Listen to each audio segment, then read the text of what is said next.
Hello friends, welcome to Kannika TNPSC. So இப்போ என்ன பார்க்க போகிறோம் அப்படின்னா பின்னங்களின் கழித்தல் பார்க்க போகிறோம். ஸோ ஏற்கனவே பின்னம்னா என்ன, பின்னங்களினுடைய கூட்டல் என்ன அப்படின்னு சொல்லி நம்ம முன்னாடி பார்த்துட்டோம். இப்போ பின்னங்களினுடைய கழித்தல் பார்க்க போகிறோம். இப்போ 5/7 மைனஸ் 2/7 அப்படின்னு இருக்குன்னா இதுவும் கூட்டல் மாதிரியே தான். முதல்ல என்ன செய்ய போகிறோம், நம்ம பகுதியை பார்க்க போகிறோம். பகுதி ரெண்டும் சேமாக இருக்குது, அப்போ கீழே சேமாக தான் வரும் 7. ஸோ மேலே இருக்கிறத என்ன செய்யணும், நம்ம எப்போதும் போல் கழிச்சிக்கலாம். அப்போ 5லேருந்து 2 கழிச்சா 3, கீழே வந்து 7. அப்போ 3/7 அப்படிங்கிறது தான் இதுக்கான ஆன்சர்.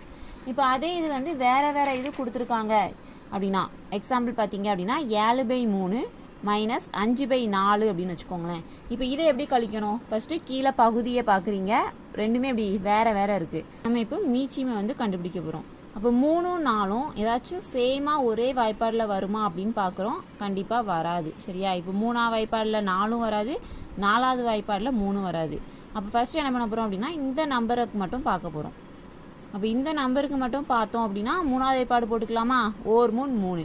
இது வராதுங்கிறனால அதை அப்படியே நம்ம செஞ்சுக்கிடுதோம், கீழே எழுதிக்கிடுதோம்.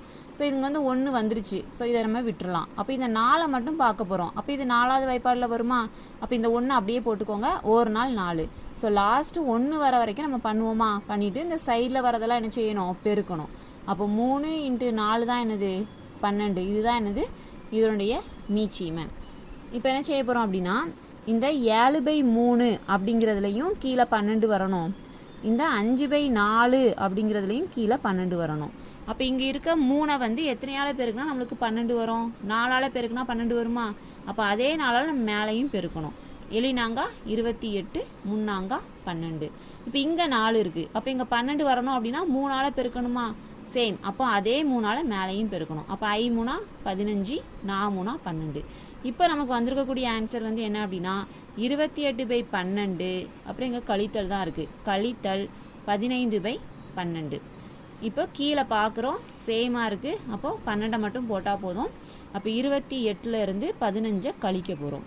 அப்போ 8லேருந்து 5 கழிச்சா 3, 2லேருந்து 1 கழிச்சா 1. ஸோ 13/12 அப்படிங்கிறதா என்னது இதுக்கான ஆன்சர்.